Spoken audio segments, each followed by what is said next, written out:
He had wanted to die for 7 years. Then a woman walked through a blizzard with a copper pot and 4 children on her back and made him breakfast. Zeke Stone was called the Ghost, a man who had tracked down and killed 11 men to avenge his murdered wife and daughter. A man who came to the mountains not to live, but to wait for death. Clara Whitfield was running from a monster who had bought her like cattle. She had nothing left but her mother's dented copper pot and a desperate prayer. When he found them freezing in his barn, he told them to leave. She said, "Give me 1 meal. If you don't like my cooking, we'll go." She made biscuits with honey, the same recipe his dead wife used to make. And that 1 meal, that single act of stubborn, desperate love, would begin the longest journey either of them had ever taken, the journey back to life. What this story will teach you: sometimes the thing that saves us doesn't look like salvation. It looks like a dented copper pot, a stubborn stranger, a meal made with shaking hands. Love doesn't always arrive with fanfare. Sometimes it just shows up, half frozen, refusing to leave. If you've ever been broken and wondered if healing was possible, this story is your answer. Hit subscribe and stay for the journey. Drop a comment. What's the copper pot in your life? The simple thing that carried you through your darkest time. And share this with someone who needs to remember that it's never too late to come back to life. 3 weeks earlier, Clara Ruth Whitfield had been praying. Not the proper kind with folded hands and closed eyes. The desperate kind. The kind where you bargain with God because you have nothing left to lose. She knelt in an abandoned barn outside Silver Falls, Montana territory, her 3 siblings huddled around her like frightened animals. The year was 1878. Winter had come early to the Rocky Mountains, and death rode close behind it. "Please," she whispered into the darkness, "please, just 1 more day. Let us stay hidden 1 more day." Mercy coughed in her sleep, that wet, rattling sound that had kept Clara awake for 3 nights. At 9 years old, her half-sister was too young to understand why they slept in barns and ate scraps, too young to remember their mother's face. Clara herself was 19, old enough to cook, old enough to clean, old enough to be sold. Tommy stirred beside her. Her 12-year-old half-brother crawled close, careful not to wake the others. "You should be sleeping," Clara said. "Cannot sleep," Tommy's voice cracked. "Keeps thinking about what happens if they find us. They will not find us." "But if they do, Clara." Clara turned to look at him. Even in the darkness, she could see the fear he tried to hide. Tommy wanted so badly to be the man of the family. He puffed out his chest and talked tough, but he was still just a boy who had watched his mother abandon him and his father sell them all like cattle. "They will not find us," Clara said firmly. "And even if they do, I will not let anyone separate us. You hear me? Nobody." Tommy was quiet for a long moment. Then he whispered, "I heard what that woman in town said about that ranch in the mountains. You really think some stranger is going to take in 4 runaways? I think I can cook better than any woman in this territory." Clara's hand found the copper pot beside her. Its surface was worn smooth by years of use. Mama's pot. The only thing she had managed to save when everything fell apart. "And I think a man who needs a cook will not care about my past, long as the food is good." "That is a mighty big gamble, Clara. You got a better idea?" Tommy did not answer. He did not have to. They sat in silence, listening to 6-year-old Sam's restless movements. The boy had not spoken a single word since the night he watched Jacob Crane's men drag Clara toward a wedding she never wanted. The doctor in town called it nervous shock. Said it might pass, said it might not. Clara called it heartbreak, the kind that steals your voice because there are no words for that much pain. "Get some sleep," she told Tommy. "We leave at first light." "Where are we going?" Clara touched the copper pot like a talisman. "To find a man named Stone. They say he lives alone in the mountains. They say he needs a cook. They also say he is dangerous. They call him the Ghost." Clara's jaw tightened. "Then he will understand what it means to be haunted." The man they sought was named Ezekiel Stone, Zeke to the few who dared call him anything at all. At 42 years old, Zeke had lived enough life for 3 men and wanted no more of it. Civil War veteran, Army scout for 15 years, husband and father for 6 beautiful years, widower for 7 long ones. The night his story changed, he was hunting wolves. Midnight. A blizzard howled through Stone Creek Valley like the voice of God himself. Zeke rode alone through the storm, tracking a pack that had been killing his cattle. 3 wolves lay dead behind him. His Winchester rifle was hot in his hands. The alpha attacked from the darkness. Massive gray beast, jaws snapping. Zeke's horse reared in terror. He fell into the snow, and then the wolf was on him. Teeth sank into his thigh. Zeke did not scream. He pulled his knife and drove it into the wolf's throat. Held the dying animal as blood steamed in the frozen air. He limped back to his cabin alone. Stitched his own wound by firelight. No whiskey for the pain. He wanted to feel it. Pain reminded him he was still alive, even when he did not want to be. Morning found him on his porch, watching the snow-covered valley. His face bore a scar that ran from temple to jaw, a gift from the last Comanchero raider he had killed, the man who had led the attack on his family. Zeke had tracked them all down. 11 men, 3 years. Every single one now rotted in unmarked graves across 3 territories. But killing them had not brought Mary Ellen back, had not brought little Emma back, had not filled the hollow space where his heart used to be. Hoofbeats in the snow interrupted his brooding. Jonas Crow rode up, his dark face grim beneath his hat. At 55 years old, Jonas was the only friend Zeke had left, a former slave who had fought beside him in the war and never left his side since. "You damn fool," Jonas said, dismounting. "Heard you went after that pack alone." Zeke shrugged. "Needed doing. You could have been killed. Could have been." Jonas studied his old friend, saw the emptiness in those gray eyes. "You want to die, Zeke. That is what this is." Zeke did not deny it. Jonas sighed. "I came to tell you something. There are people on the East Trail, a woman and 3 children, heading this way. Turn them around. Storm is coming back tonight, worse than last night. Not my problem." "They will die, Zeke. Those children will freeze in the snow." Silence stretched between them. The wind moaned through the pine trees. "Then they die," Zeke said flatly. "Same as everyone else." Jonas shook his head. "The man I knew at Antietam would not say that. That man died with his family." Jonas mounted his horse, looked down at his friend with eyes full of sorrow and frustration. "One day, Zeke, you're going to remember why you survived that war, why you survived those raiders, why God kept you breathing when everyone else stopped. Until then, I will be at my cabin, praying for those children." He rode away without looking back. Zeke sat alone on his porch as the day crawled toward darkness. He ate cold beans from a can, drank bitter coffee that tasted like mud, watched the storm clouds gather on the horizon like an army preparing to attack.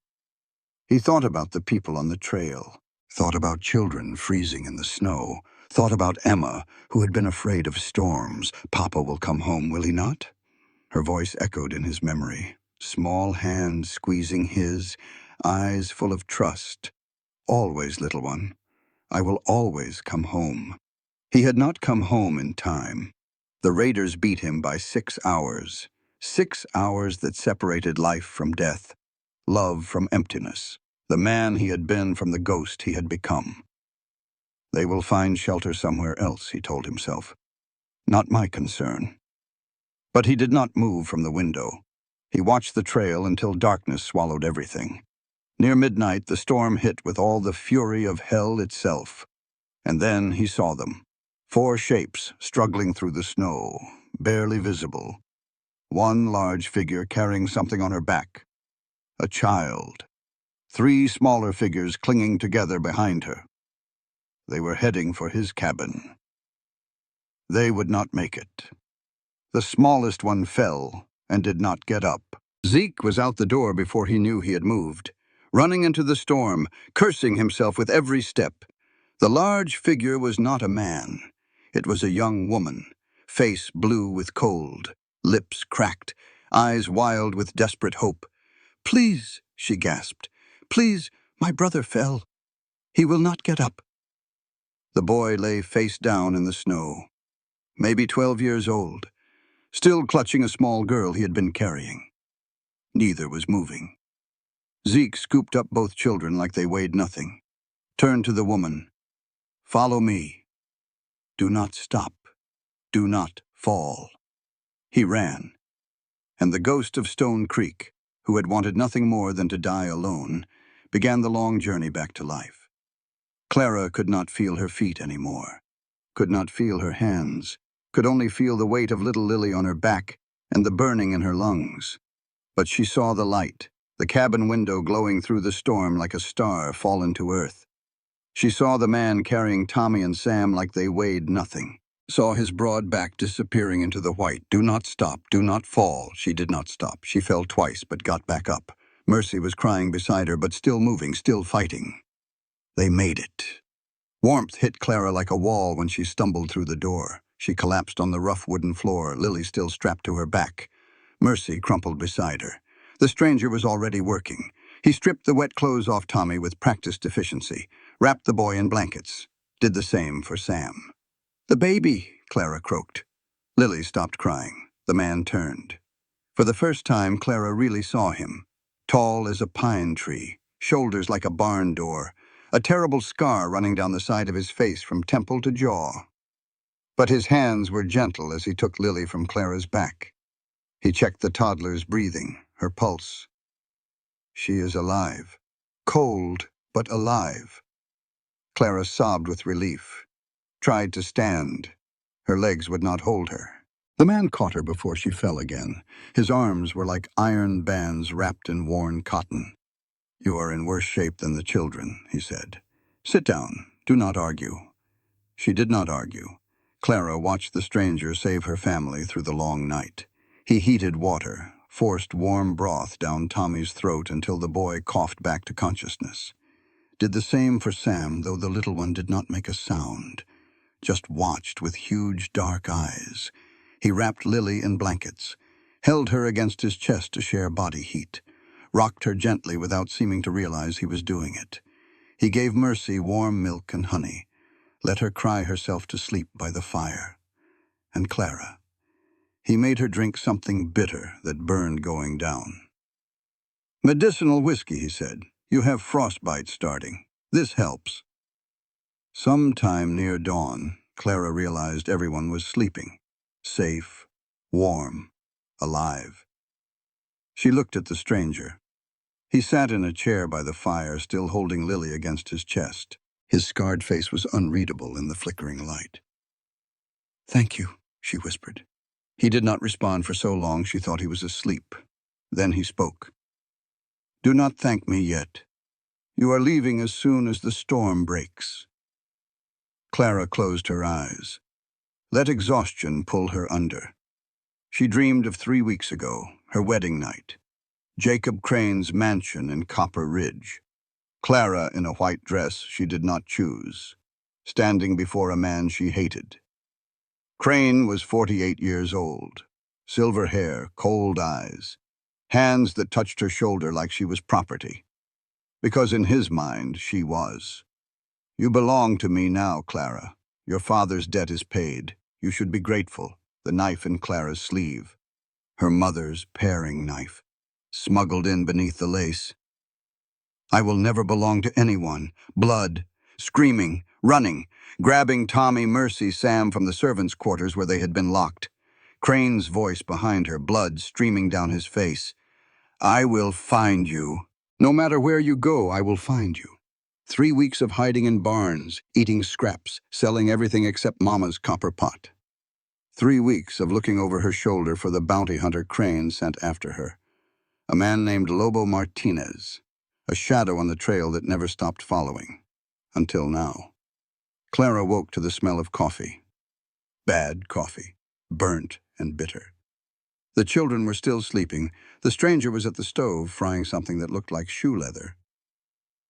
"Your cooking is terrible," Clara said before she could stop herself. The man turned, raised an eyebrow. Clara flushed. "I am sorry. I should not have said that. You are right." He set a plate of something in front of her. "Cannot cook worth a damn." Clara poked the food with a fork. It did not move. What was this supposed to be? Eggs, supposedly. Clara looked at him, looked at the stove, looked at the burnt pan, the wasted eggs, the coffee that smelled like mud. "I can cook," she said. "Good for you." "I mean, I can cook for you, for work, for letting us stay." The man's face hardened. "You are not staying. Storm is broken. You can leave after breakfast. We have nowhere to go. Not my problem. Please." Clara hated how her voice broke, but she had no pride left. Pride did not fill empty bellies. Pride did not keep children warm. "I am not asking for charity. I am asking for work. I can make biscuits that melt on your tongue. Gravy that will make a grown man weep. I can preserve meat, bake bread, make a feast from scraps."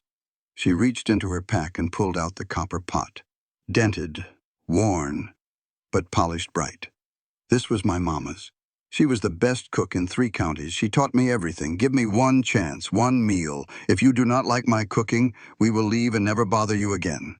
The man stared at her. His gray eyes were cold as the storm outside. "I do not want people here. We will not bother you. The children will stay out of sight. I will cook, clean, disappear. You will not even know we are here. I will know. One meal." Clara's voice steadied. "That is all I am asking. I am not worth much. But I can cook." Silence stretched between them like a rope pulled tight. Then little Sam did something he had never done with a stranger. He climbed off his pallet, walked to the man, reached up with one small hand. He touched the man's scarred face, gently, like he was saying, "I know what it is like to hurt." The man froze. Clara held her breath. Something shifted in those gray eyes. Something cracked. "1 week," the man said. His voice was rough, like he was speaking past broken glass. "You have 1 week to prove yourself." That night, Clara lay awake while her siblings slept. Through the window, she saw movement on the ridge. A rider silhouetted against the moon. Lobo Martinez had found them. Clara's hand found the copper pot in the darkness. Her only weapon. 1 week, she thought. I have 1 week to make him let us stay, or we are all dead. The next morning, she learned the stranger's name. "Stone," he said when she asked. "Zeke Stone. Mr. Stone, I want to thank you again for—" "Just Stone. Or Zeke." "I have not been a mister in a long time." Clara nodded. "My name is Clara Whitfield. These are my half-siblings, Tommy, Mercy, and Sam." Zeke looked at the children. His jaw tightened when his eyes fell on Sam. "The boy does not talk. He has not spoken since—" Clara hesitated. "Since something bad happened." Zeke was quiet for a moment. Then he nodded once. "The barn out back has a room. You can stay there. Kitchen is through that door. I eat at 6 in the morning, noon, and 6 at night. Do not be late." "Yes, sir." "And Clara." "Yes?" Zeke's gray eyes met hers. "Whatever you are running from, whatever you are hiding, I do not care. As long as you do your job and do not bring trouble to my door. Understand?" "I understand." But even as she said it, Clara knew trouble was already on its way. Sitting on that ridge, watching, waiting. She just had to be ready when it came. Zeke woke at 4 in the morning like he always did. Habit from the war. Habit from the years of hunting men who hunted him. But something was different. Smell. Something smelled good. He followed his nose to the kitchen and stopped dead in the doorway. The girl, Clara, was already at the stove.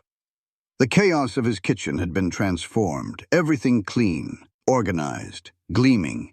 And the smell, God Almighty, the smell. Bacon sizzling in perfect strips, eggs cooking with herbs he did not know he had, biscuits rising golden in the oven. Coffee brewing, real coffee, not the mud he usually made. Clara turned, saw him. For a moment, fear flickered across her face. She had not expected him this early. Then she straightened her spine like a soldier coming to attention. "Sit down," she said. "It is almost ready." "You have been up all night. I have been up since 2, could not sleep." Zeke sat at his own table. He felt like a stranger in his own home. Clara set a plate before him. Biscuits golden brown and steaming. Bacon crisp at the edges. Eggs scrambled with cream and wild herbs. And beside the plate, a small dish of honey. "For the biscuits," she said. "My mama used to say honey on fresh bread is like adding sunshine." Zeke went still. "Sunshine on bread. That is what honey does, my love." Mary Ellen's voice, as clear as if she was standing right beside him. He picked up a biscuit. It was warm, light, perfect. He took a bite. For one moment, one terrible, beautiful moment, he was back in his old kitchen. Mary Ellen, laughing at the stove, Emma tugging at his leg, begging for just one bite, Papa. The taste was the same, exactly the same. "Where did you learn this recipe?" His voice came out strangled. Clara looked uncertain. "My mama. It was her grandmother's. From Tennessee." Tennessee. Where Mary Ellen was born. The honey. Why honey? Mama always said sunshine on bread makes everything brighter. Zeke set down the biscuit. His hands were shaking. "Get out!" "What?" "Get out, now!" Clara backed away, eyes wide. "I am sorry. Did I do something wrong? I did not mean to. Get out of my kitchen." She ran. Zeke sat alone at the table. The perfect biscuit sat on his plate, untouched. He put his head in his hands. And for the first time in 7 years, he let himself remember. Mary Ellen on their wedding day. Flowers in her hair, smile that could light up a room. Emma taking her first steps, falling into his arms, giggling. "Again, Papa, again." The smell of biscuits on Sunday morning. Honey dripping from a wooden spoon. Sunshine on bread. The burned ruins of his cabin. The bodies he found inside. Too late. Always too late. Zeke did not know how long he sat there. Could have been minutes. Could have been hours. Finally, he stood. Walked outside. Found Jonas already riding up the path. "Something wrong?" Jonas asked, seeing his face. "That girl. Clara. She cooks like Mary Ellen." Jonas was quiet for a moment. "Is that a bad thing?" "I do not know." Zeke looked toward the barn where Clara had taken the children. "I told her to leave. And now? Now I do not know what to do." Jonas dismounted, tied his horse, walked up to stand beside his friend. "Let me tell you something," he said quietly. "When my Sarah died, I thought my life was over. Thought I would never smile again. Never laugh again. Never want to keep living. What changed? You did." Jonas looked at him. "You gave me work, gave me purpose. Let me grieve without pushing me to forget. And slowly, bit by bit, I started to heal. This is different. Is it?" Jonas shook his head. "That girl showed up at your door needing help. Just like you needed help after the war. Just like we all need help sometimes. Maybe instead of pushing her away, you should ask yourself why she scares you so much. She does not scare me." "No? Then why are you out here talking to me instead of in there eating those biscuits?" Zeke had no answer for that. He found Clara in the small shed behind the cabin, huddled with her siblings. The children looked terrified. "I owe you an apology," Zeke said from the doorway. Clara stood immediately, positioned herself between him and the children. "We will leave. We will go right now. Just give us an hour to gather our things. Sit down and let me talk." She did not sit, but she stopped trying to run. Zeke leaned against the door frame, kept his distance. "My wife's name was Mary Ellen. She was from Tennessee. She made biscuits just like yours with honey, called it sunshine on bread. Clara's face softened. Oh, I did not know. She died 7 years ago. Her and my daughter both. Silence. I'm sorry, Clara whispered. I reacted poorly this morning. That was not fair to you. Zeke forced the words out. They did not come easy. Your cooking is good. Better than good. So we can stay? Zeke looked at the children behind her. Tommy trying to look brave, Mercy clutching her sister's hand, Sam watching him with those two old eyes. 1 week. Like I said, but I need to know something first. Clara tensed. What? Who is hunting you? The color drained from her face. I do not know what you mean. Do not lie to me. I saw the rider on the ridge last night. I know a tracker when I see one. Who is he and why is he after you? Clara was silent for a long moment. When she spoke, her voice was barely a whisper. His name is Lobo Martinez. He is a bounty hunter. He works for a man named Jacob Crane. Who is Jacob Crane? A monster. Clara's hands clenched into fists. My father owed him money, a lot of money. When he could not pay, Crane made my father sign papers. Papers that said I belong to Crane now, me and the children. We were supposed to be his property until the debt was paid.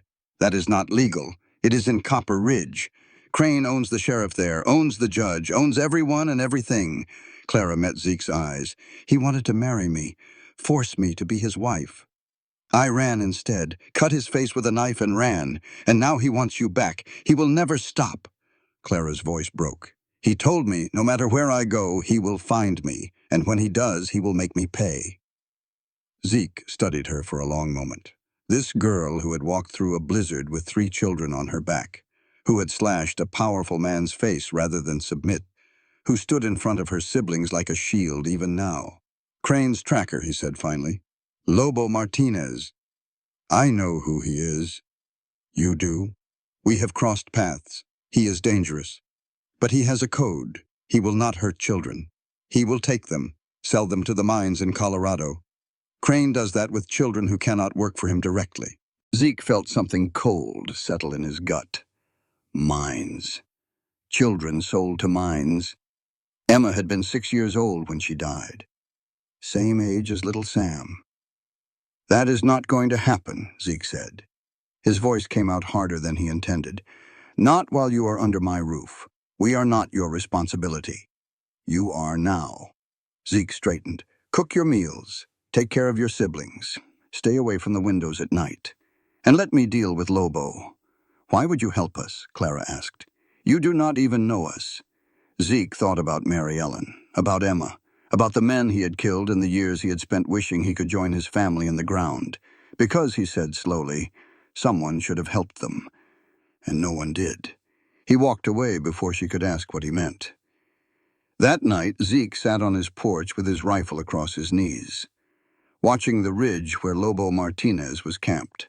The bounty hunter had made a fire, not trying to hide, letting Zeke know he was there. Tomorrow, Zeke thought. Tomorrow we talk. Inside the cabin, he could hear Clara singing softly to the children. A lullaby. Something about mockingbirds and diamond rings. Mary Ellen used to sing that song to Emma. Zeke closed his eyes. Let the music wash over him. For the first time in 7 years, his cabin felt less like a tomb and more like a home. 3 days passed, each one better than the last. Clara's cooking won over everyone who tasted it. Jonas started coming for meals, leaving with a full belly and suspiciously bright eyes. The children began to relax. Mercy sang while doing chores. Tommy asked about the horses.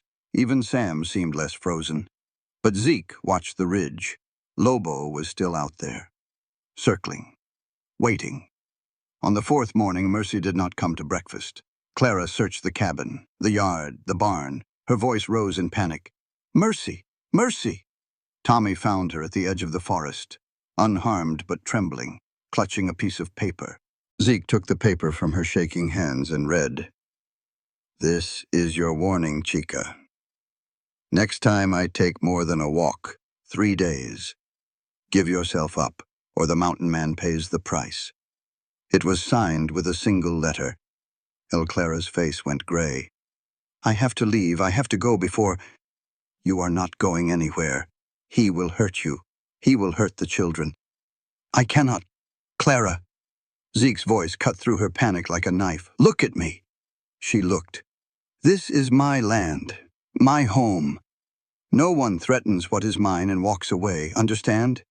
We are not yours. The words hung between them. Zeke held her gaze. You are now. That afternoon, Zeke rode to Jonas's cabin. War Council time. Crane's tracker made his move, Zeke said, spreading a map across the table. Took the girl Mercy last night. Brought her back with a message. Jonas's face darkened. What message? 3 days. Clara surrenders or they come for us all. And your plan? We do not wait for them. We do not play defense. Zeke's finger traced the mountain passes. I am done being hunted. Time to remind people why they call me the Ghost. You are talking about starting a war.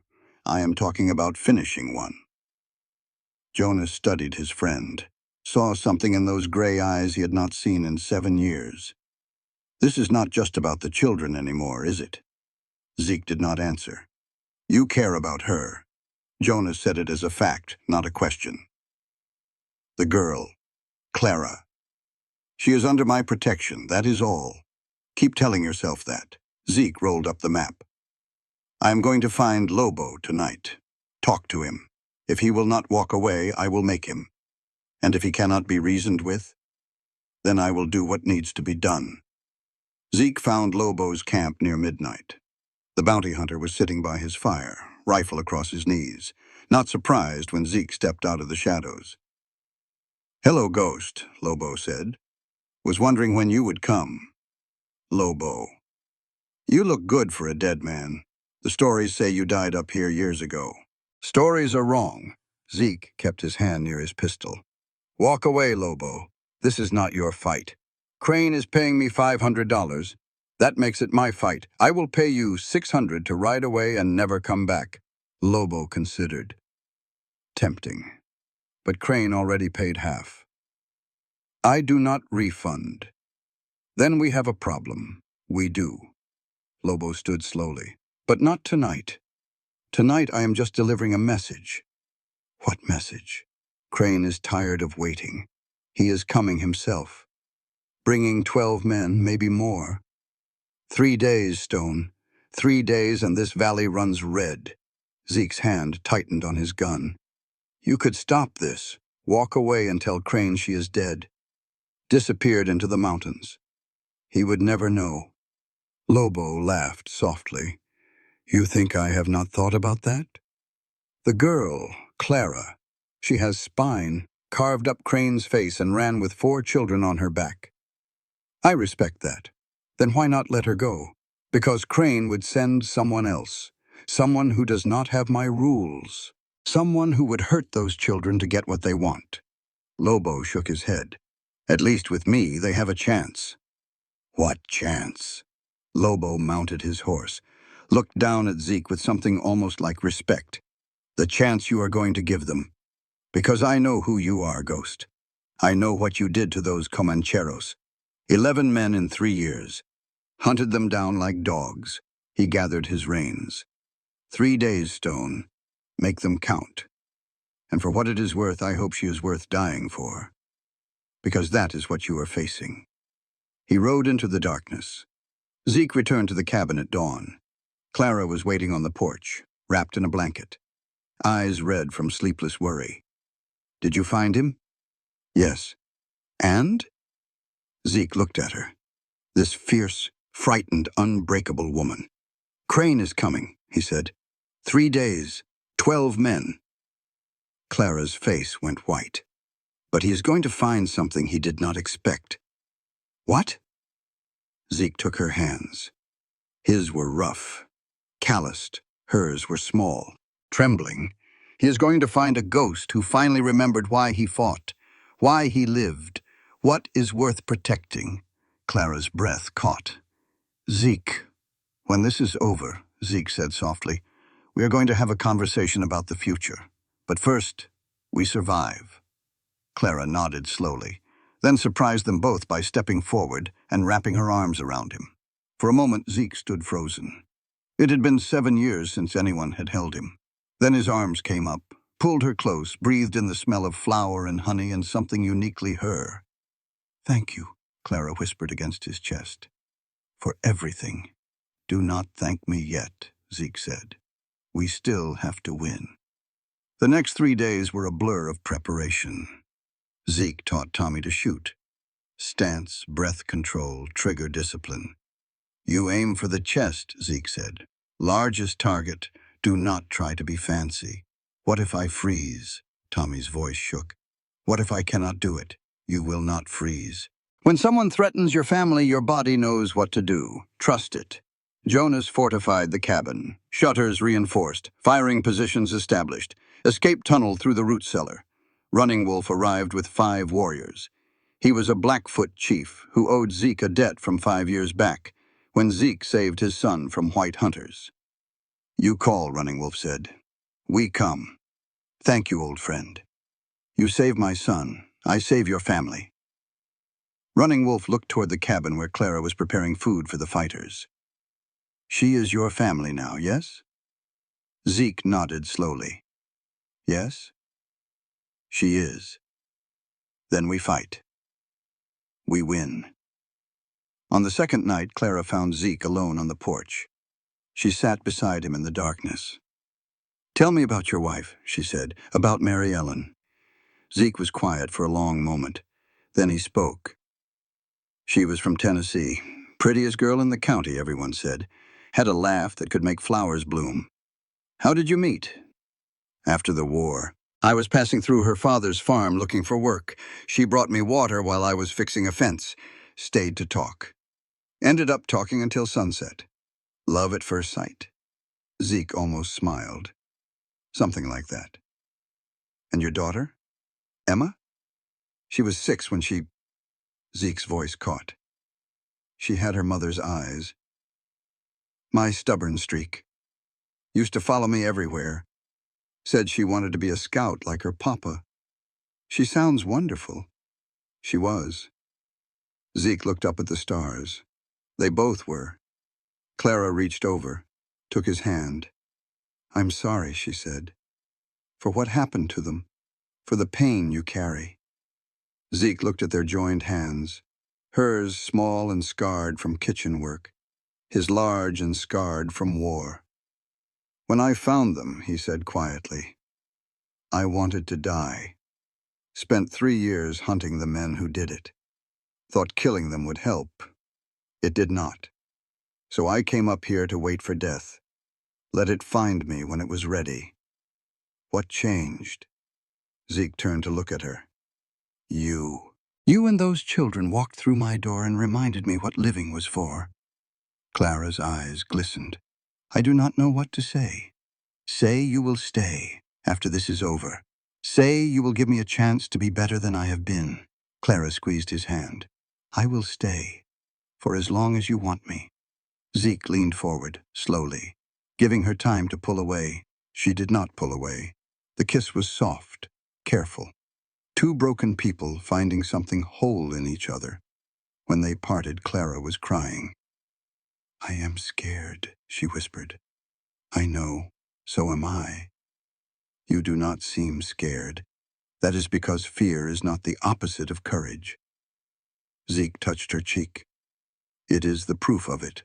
Dawn of the 3rd day, smoke on the horizon. Crane was coming.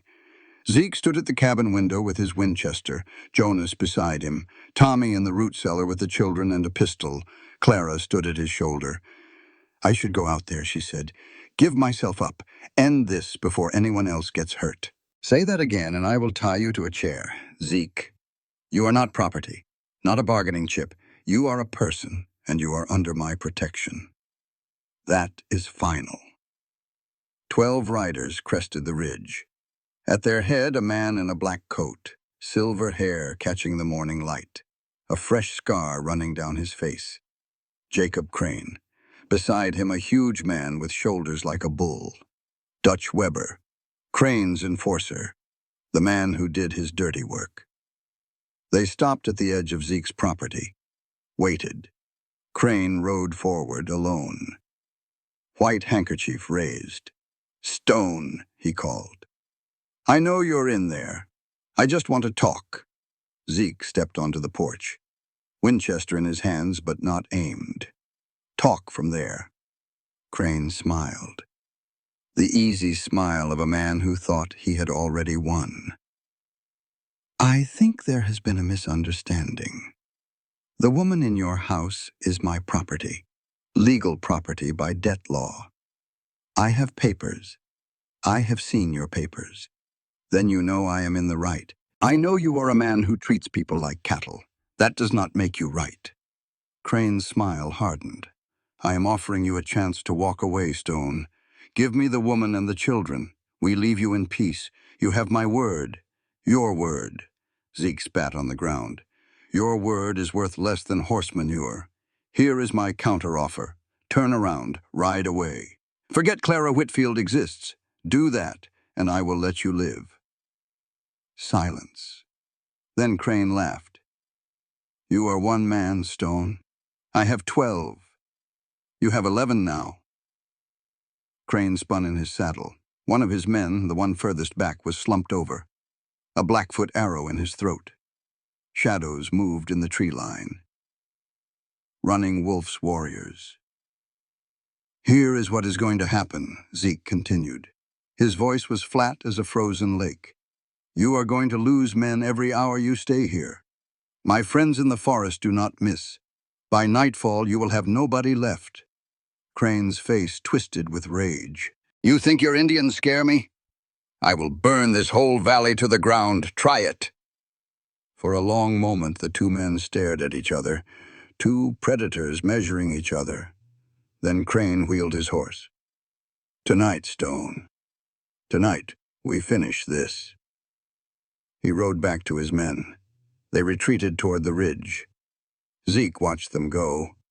They would attack after dark, use fire to drive them out. Classic tactics for outnumbered attackers. He went back inside to prepare. They came at midnight. No honor, no warning, just fire. Torches arced through the darkness, smashed through windows, landed on the barn roof. The horses screamed. Gunfire erupted from all directions. Muzzle flashes in the night like deadly fireflies. Zeke returned fire from the cabin window, Jonas beside him. Running Wolf's warriors ghosted through the darkness, arrows finding targets. But there were too many. The barn was fully ablaze now, heat rising, smoke filling the air. "They are circling around back," Jonas shouted. "The root cellar, where the children were hiding." Clara heard them coming. Boots on the cellar door, someone trying to break through. Tommy raised his pistol, hands shaking. Mercy clutched Lily, both crying. Sam stood frozen with his eyes squeezed shut. "Tommy," Clara said, "take them through the tunnel. I will hold them here. Clara, I cannot leave you. Go, now. Protect them."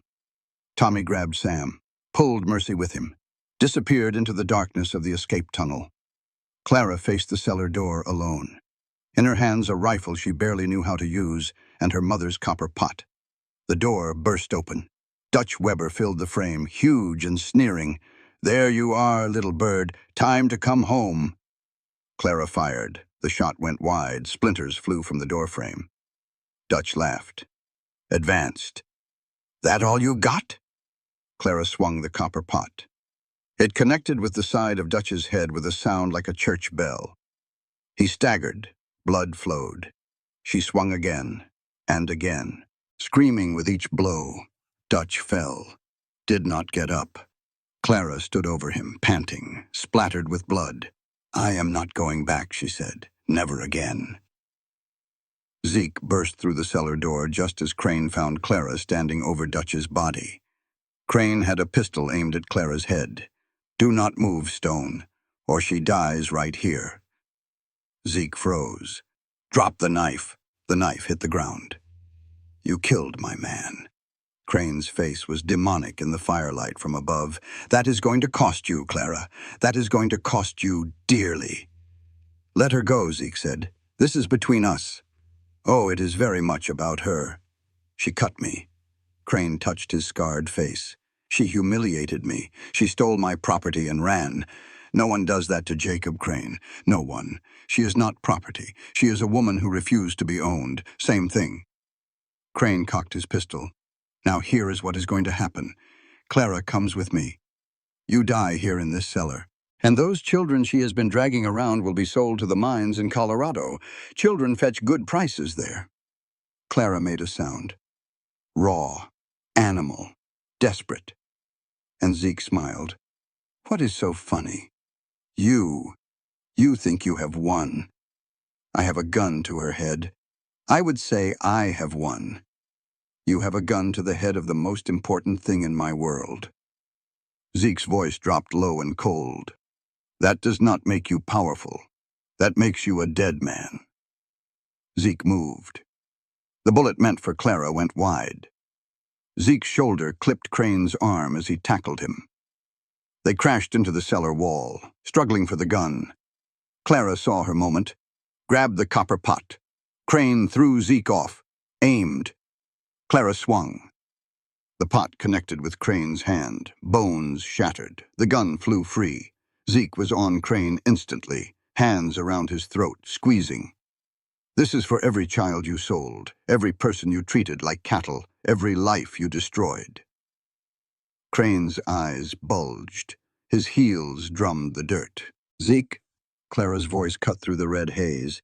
"Zeke, stop. He deserves to die." "Yes, but not like this. Not murdered in a cellar like an animal. He is an animal. And you are not." Clara knelt beside him, touched his face. "You are not, Zeke. Do not become him.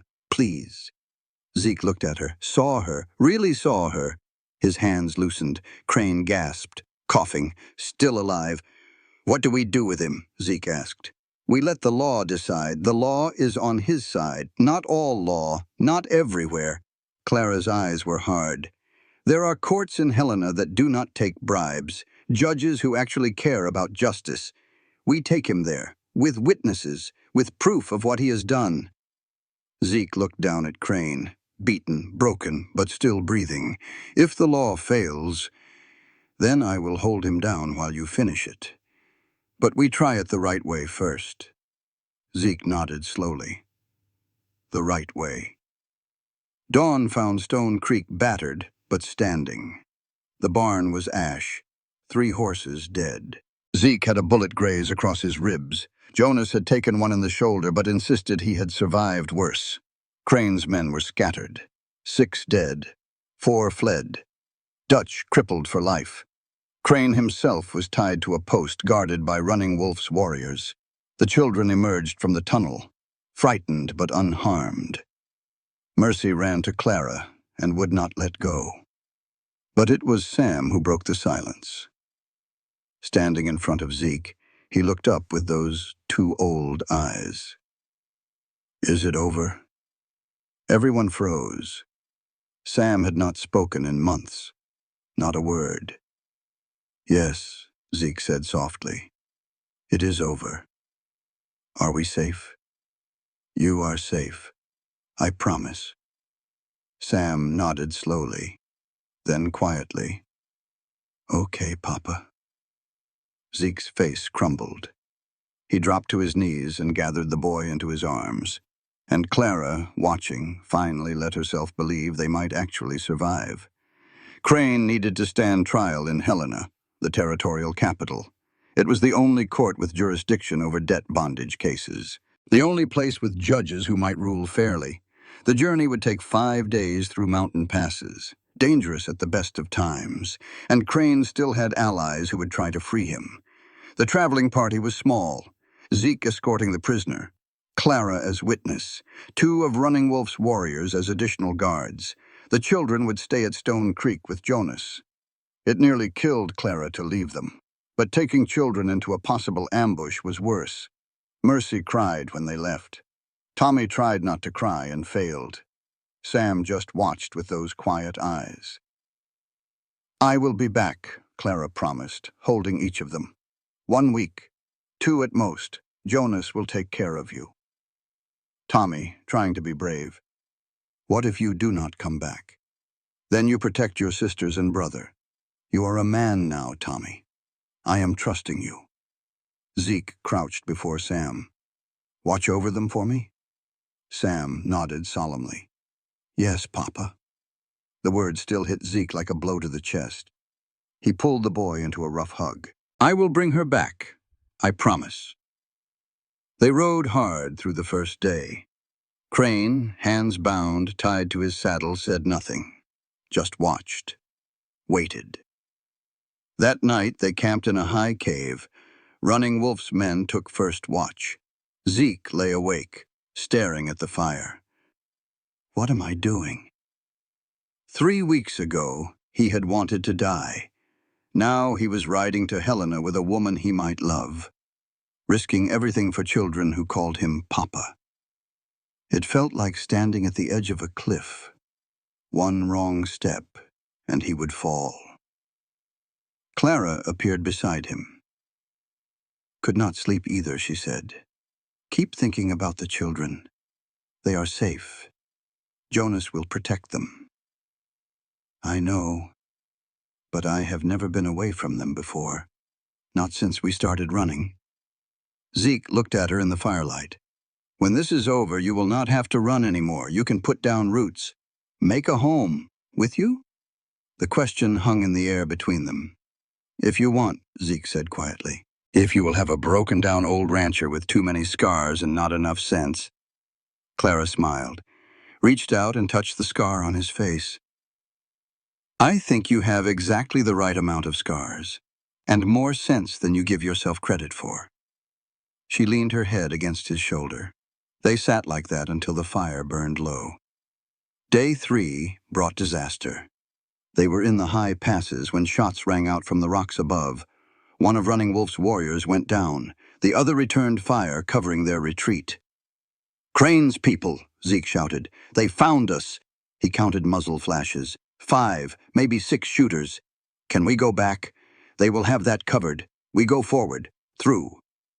They rode hard through a gauntlet of gunfire, bullets pinging off rocks around them. A shot took Zeke's horse in the neck. The animal screamed and fell. Zeke rolled clear, came up shooting. 2 attackers down. Clara, go! Get to the pass! I am not leaving you. You have to testify. I am not leaving. She rode back, reached down, pulled him up behind her. They galloped through the narrowing canyon together. Almost through. Almost safe. A shooter dropped from above. Landed on their horse. Clara screamed. The horse bucked. They all went down in a tangle of limbs. Zeke came up fighting. Knife work, close and brutal. The attacker fell with a gurgling sound, but Clara was not moving. Clara! She was on her side, blood soaking through her shirt. A knife wound. The attacker had gotten her before Zeke got him. No, no, no, no. It is okay. Her voice was weak, but steady. Just a scratch. It was not a scratch. The blade had gone deep into her side. She needed a doctor, and the nearest one was still 2 days away. Crane watched from the ground, smug despite his bonds. She is going to die, Stone. Even if you get her to Helena, she will bleed out. Let me go, and I will tell you where my men are hiding. You can avoid them. Get her to help faster. You will tell me anyway, Zeke said. His voice was murder. Will I? Watch me stay silent while she bleeds out. Your choice, Ghost. Zeke looked at Clara, pale and shaking. He looked at Crane. One more word, Zeke said quietly, and I will cut out your tongue. She wanted you to face justice. I just want you to face me. He turned his back on Crane and lifted Clara gently. Stay with me. Stay awake. We are going to make it. The children will see you again. I promise. I keep my promises now. He carried her through the pass, one step at a time, through the night, into the dawn. He did not stop, did not rest. And somewhere along the way, Running Wolf's warriors found them, guided them, helped them. By some miracle, they made it to Helena. Dr. Morrison's clinic was small but clean. The doctor himself was a gray-haired man with steady hands and kind eyes. The knife missed the kidney by an inch, he told Zeke. She is lucky to be alive. Luck had nothing to do with it, Zeke said. She is too stubborn to die. She is also strong, stronger than most men I have treated. She will pull through. Zeke did not leave her side, did not eat, barely slept. 3 days of sitting beside Clara's bed, watching the doctor change bandages, check for infection, shake his head at how close it had been. On the 4th day, Clara opened her eyes. Zeke was there, haggard, unshaven, beautiful. "Hey," she croaked. "Hey, yourself," his voice broke. "You scared me. I scared myself." She tried to sit up, winced. "The trial starts tomorrow. You do not have to testify. You need rest." "I am testifying." Her jaw set in that stubborn line he loved. "I did not nearly die just to let him walk free. Clara, help me sit up, and find me something to wear that is not covered in my blood." The territorial courthouse in Helena was an imposing building of stone and timber. Judge William Hammond presiding, a man known for his integrity, one of the few in Montana Territory who could not be bought. Crane's lawyer, a sleek man from back east, argued that debt bondage was legal, that Clara and the children were property. Clara, pale but steady, testified. She told the court everything, the debts her father accumulated, the papers she never signed, the forced marriage she escaped, the children traded like livestock. "I am not property," she said, voice clear and strong. "No person is property. That is what the war was fought over, is it not? That is what men died for? The papers Mr. Crane holds are not contracts. They are chains. And America does not believe in chains anymore." Then the other witnesses came forward. 3 former employees of Crane, people who had escaped his debt schemes over the years. They told stories of beatings, imprisonment, children sold to mining operations and never seen again. Running Wolf testified through an interpreter about what his scouts found at Crane's Copper Ridge operation, a hidden basement where debtors were kept in cages. Even Lobo Martinez appeared, escorted by territorial marshals. He had been arrested trying to flee and cut a deal. Testimony for leniency. "Crane has been running this scheme for 15 years, Lobo said flatly. "I have tracked 30, maybe 40 people for him. I do not know what happened to most of them. Do not want to know." Judge Hammond deliberated for 2 hours.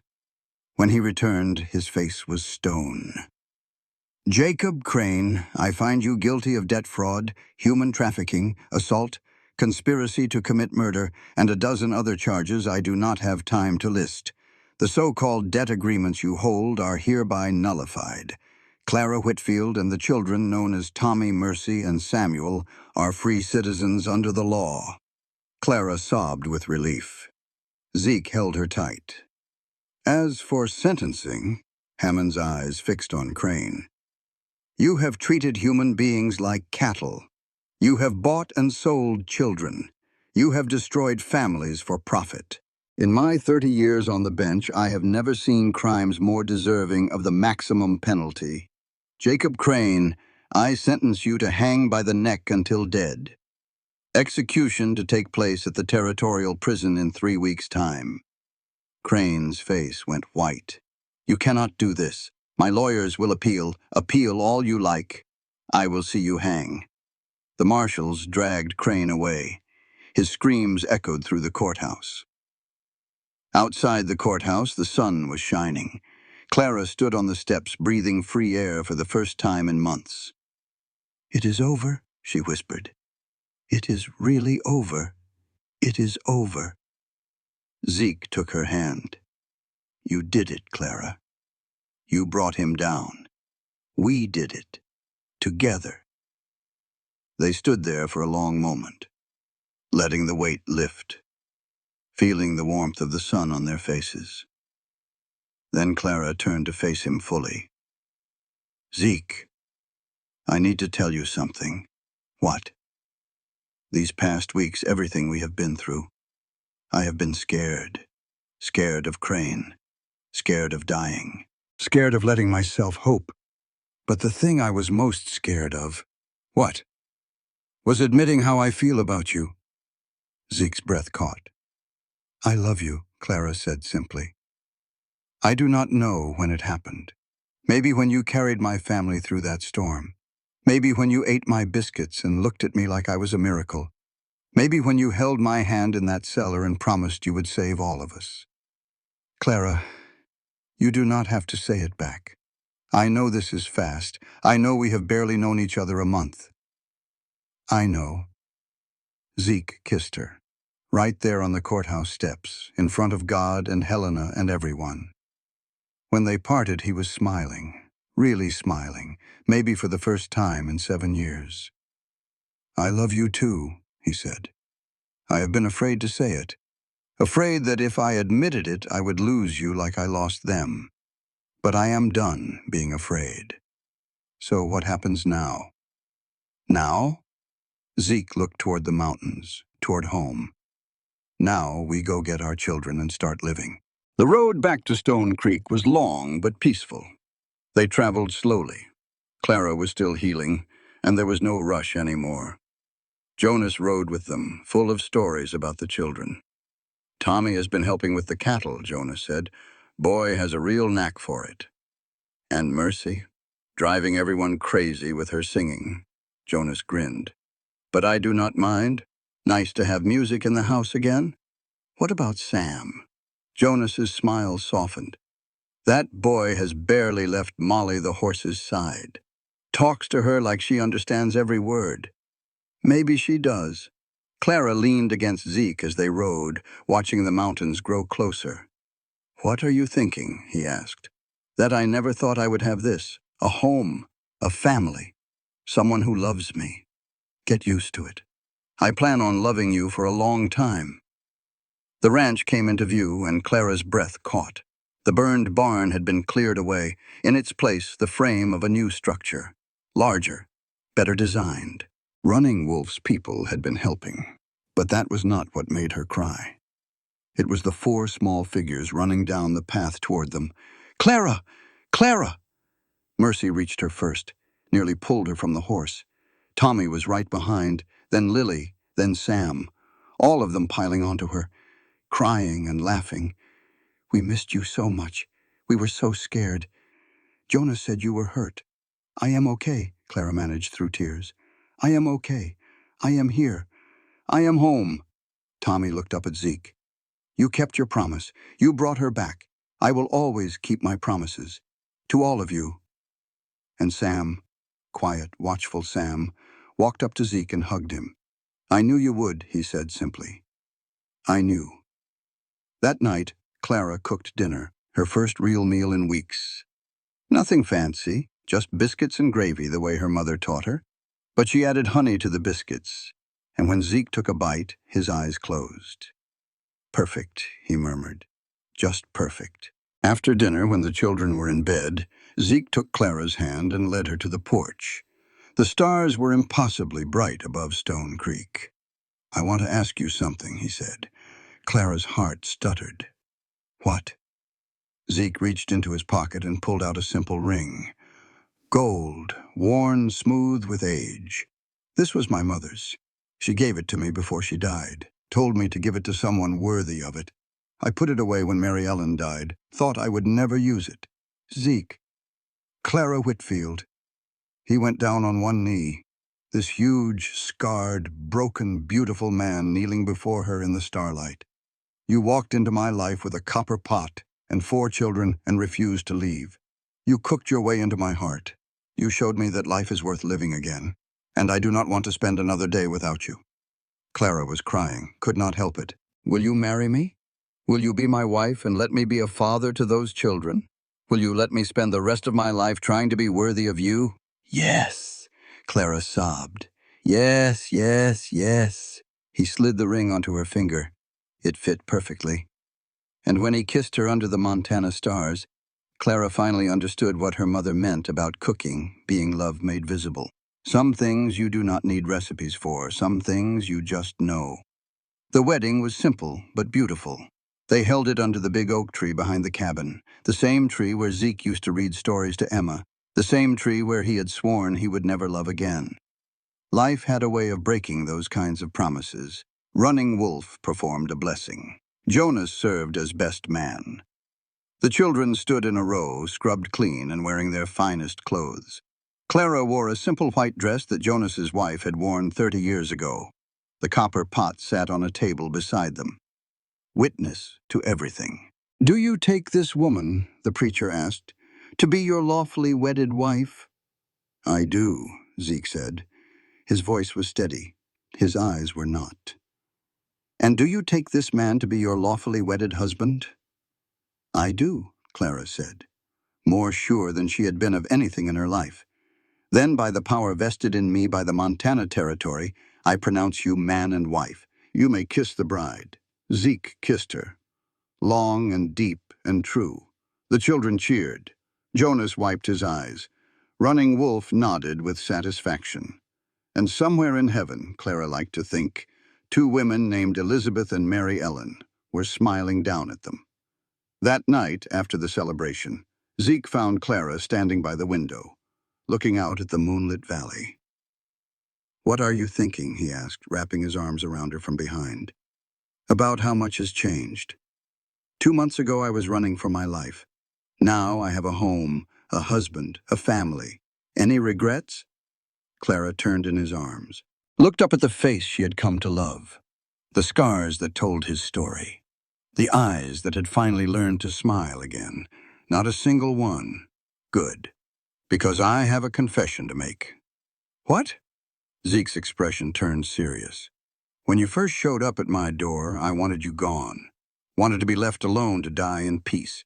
But you would not leave. You kept cooking, kept caring, kept refusing to give up on me even when I had given up on myself. Clara, you saved my life, Clara Stone, and I am going to spend the rest of it making sure you know how grateful I am." Clara smiled, reached up and touched his scarred cheek.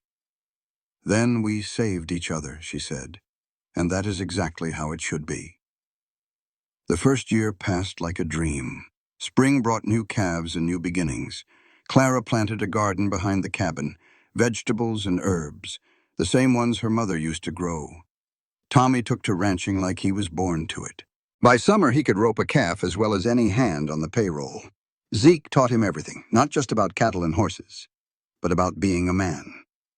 "You protect what is yours," Zeke told him one evening. "Your family, your land, your honor, no matter what it costs." Tommy nodded solemnly. "Like you protected us. Like I always will." Mercy's singing filled the valley. She made up songs about everything. About the horses and the mountains and the clouds rolling by. Zeke built her a little stage by the corral, and sometimes the ranch hands would gather to listen. "That girl has a gift," Jonas said, voice like an angel. "She gets it from her mother," Clara replied. "My mama used to sing while she cooked." Sam came out of his shell slowly, day by day, word by word. He bonded with a horse named Molly, an old mare who had been Mary Ellen's favorite. Sam spent hours in the stable talking to her, brushing her coat, telling her his secrets. One day, Zeke found him there. "She listens," Sam said. "Molly understands everything." Zeke sat down beside him. "She was my wife's horse. Mary Ellen used to say Molly had an old soul. Like me?" Zeke looked at this boy who had seen too much, suffered too much, survived anyway. "Yes," he said, "like you." "Can I call you Papa?" Sam asked. "For real? Forever?" Zeke pulled him into a hug. "For real. Forever." Little Lily grew like a weed. By the time she was 4, she was following Zeke everywhere, demanding to help with everything. "I want to be a rancher," she announced one day, "just like Papa." "Girls cannot be ranchers," Tommy said. "Says who?" Lily put her hands on her hips, the exact same way Clara did when she was angry.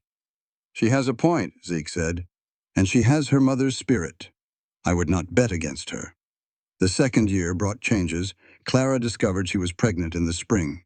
Zeke went pale when she told him, then laughed, then cried, then picked her up and spun her around the kitchen until they were both dizzy.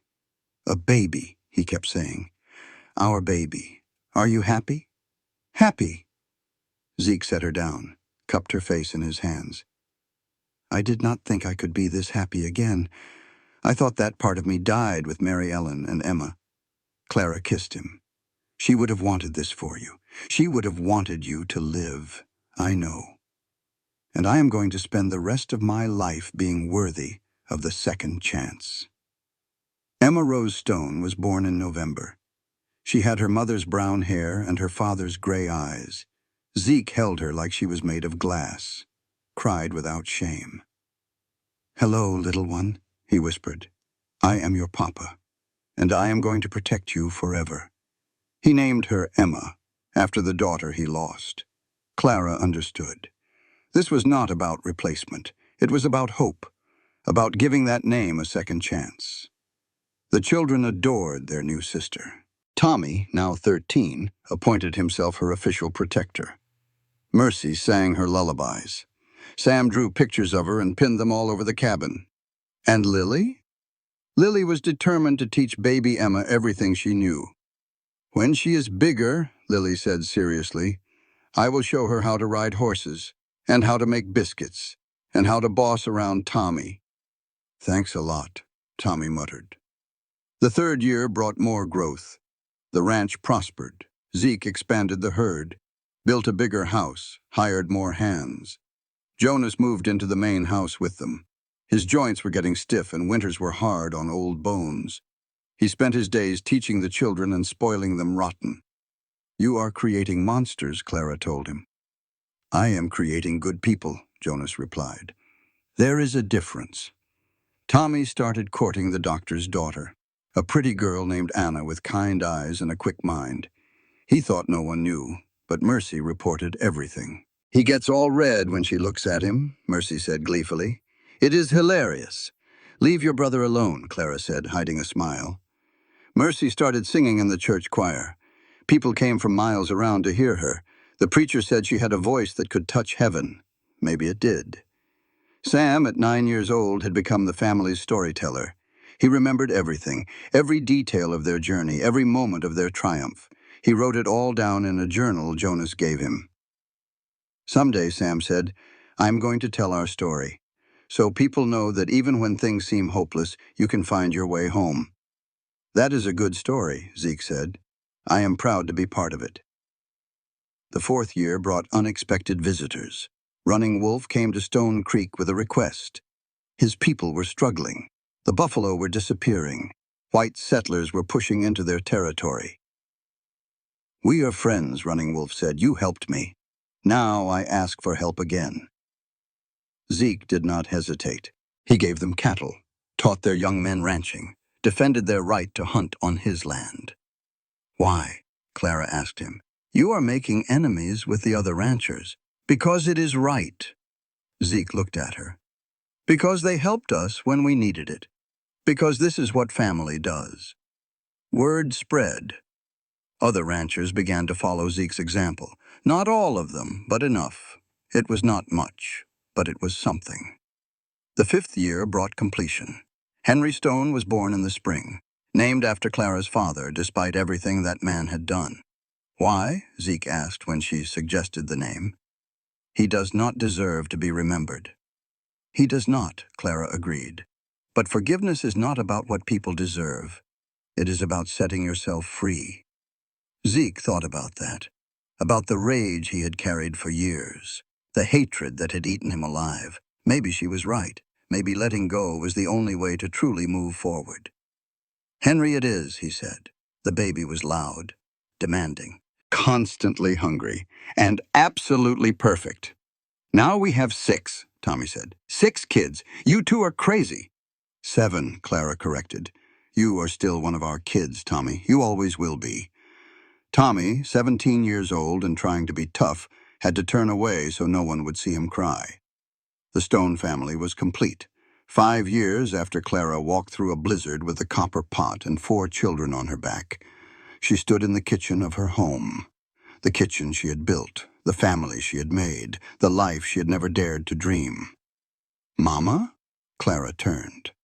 Little Emma Rose, 4 years old now, stood in the doorway. "Yes, sweetheart?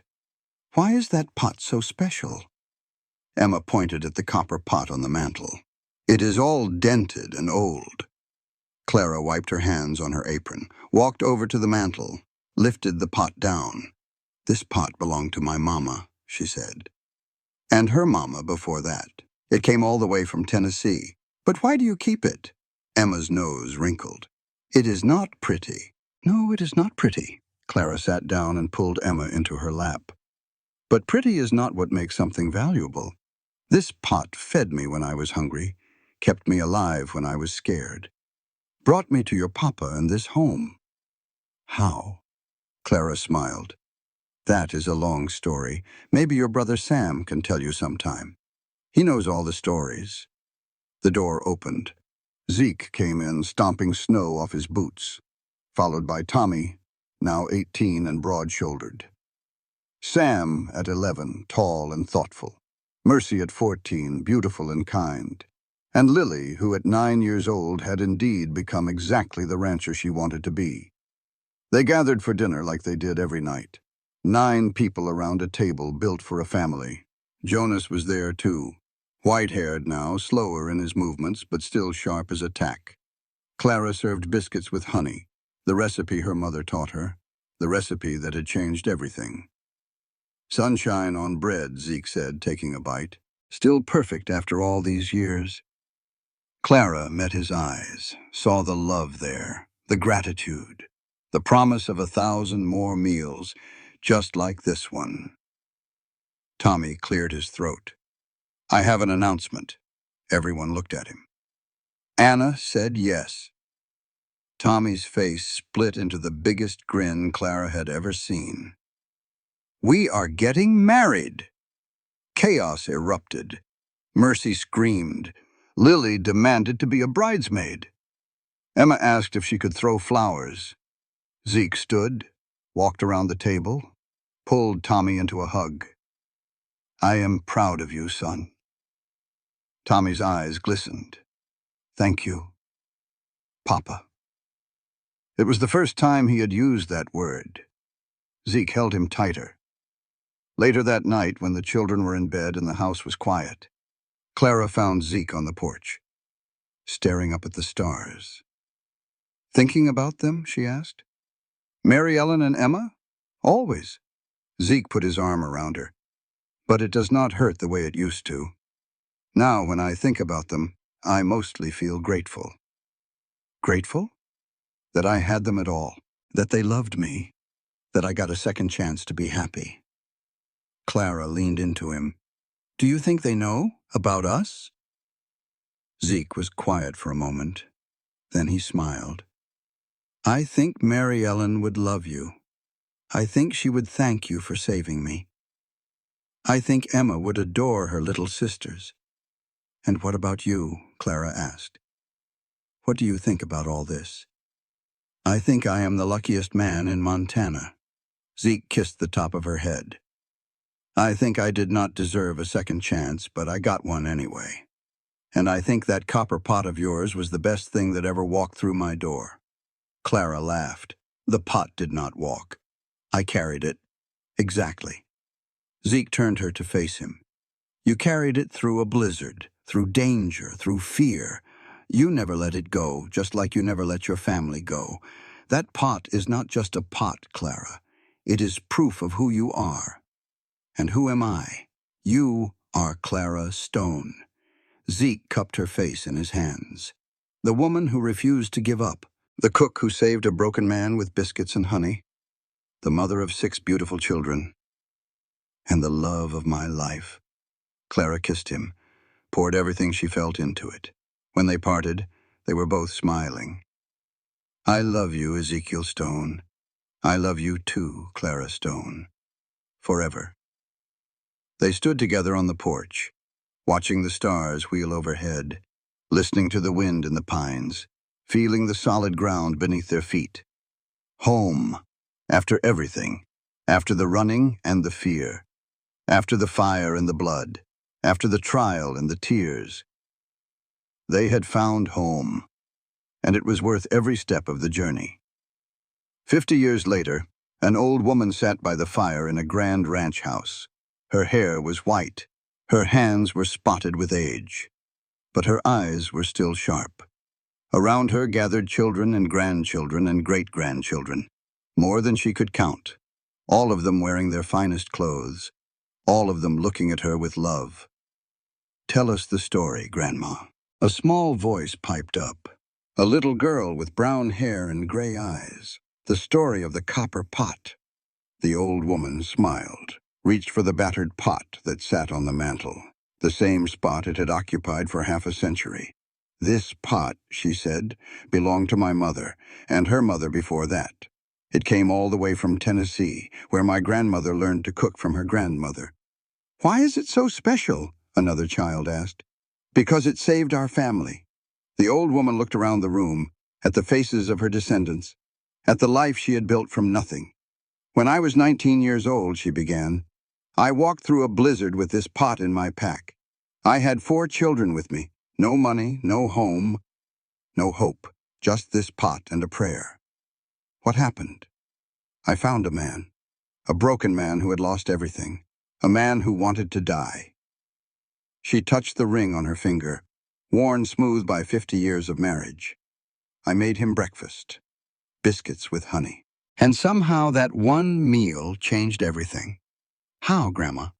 "Because cooking is not just about food. It is about love, about connection, about saying to someone, 'You matter to me. You are worth feeding. You are worth keeping alive.'" She set the pot back on the mantel. "That man became your grandfather. Together, we built this ranch, raised these children, created this family. And it all started with one meal and one copper pot." The door opened. A tall man with white hair and a face full of wrinkles walked in. He moved slowly, leaning on a cane, but his eyes were as sharp as ever. "Telling stories without me, Clara?" Clara smiled at her husband, at the man who had saved her as surely as she had saved him. "Just telling them about the pot, Zeke." Zeke lowered himself into the chair beside her, took her hand. "That pot," he said to the gathered family, "is the most valuable thing in this house, not because it is worth money, but because it represents everything that matters." "What does it represent, Great-Grandpa?" Zeke looked at Clara, at the woman who had walked through a blizzard and into his heart. "Second chances," he said. "Family. Love. The belief that no matter how broken you are, you can be made whole again." He squeezed Clara's hand. "Your grandmother said something to me once, 50 years ago. She said she was not worth much. She said all she could do was cook." He turned to face the children directly. She was wrong. She was worth everything. She was worth this ranch and this family and every single person in this room. And the only reason any of you exist is because one brave woman refused to give up." Clara wiped her eyes. Even after all these years, he could still make her cry. "I love you," she said. "I love you too, forever." That night, after the family had gone to bed, Clara and Zeke sat together on the porch, just like they had 1,000 times before. The stars were bright over Stone Creek, the same stars that had witnessed their first kiss, their wedding, the births of their children, the joys and sorrows of half a century. "Do you have any regrets?" Clara asked. "Not a single one." Zeke pulled her close. "You?" "Only that we cannot do it all again." Zeke laughed. "Once was enough. I do not think my heart could take it twice." They sat in comfortable silence. Two old souls who had walked through fire together and come out the other side. "The copper pot," Clara said eventually. "When I am gone, make sure it goes to Emma Rose. She will know what to do with it. You are not going anywhere." "We both know that is not true." Clara touched his face. "But it is okay. We had a good life, Zeke. A beautiful life. And when the time comes, I will be ready." Zeke's eyes glistened. "How can you be so calm?" "Because I know what is waiting for me. Clara smiled. My mother will be there. Your Mary Ellen and Emma too. And someday you will be there, and we will all be together. That sounds like heaven. It is heaven. Clara kissed him gently. But until then, we have tonight. We have tomorrow. We have whatever time is left. And I plan to spend every moment of it loving you. Zeke held her tight, felt her heartbeat against his chest. Thank you, he whispered. For what? For walking through that blizzard? For making those biscuits? For being too stubborn to let me die alone? Clara laughed. It was easy. Easy. I just did what my mama taught me. She touched the ring on her finger. I cooked with love. And love always wins in the end. Above them, the stars wheeled in their eternal dance. Below them, the ranch spread out like a promise kept. The copper pot sat on the mantel, gleaming in the firelight, dented and worn, and absolutely beautiful. Proof that one meal could change the world. Proof that broken things could be made whole. Proof that home is not where you are born, but where your love is. And the Stone family, built on biscuits and honey and second chances, would endure for generations to come. Because Clara was right. Love always wins in the end. This content was carefully researched, developed, and manually edited by our team to deliver meaningful stories with valuable life lessons. Every narrative is crafted to entertain, inspire, and empower our audience. We believe that great stories can change lives, and we are committed to bringing you content that matters. Thank you for being part of our community.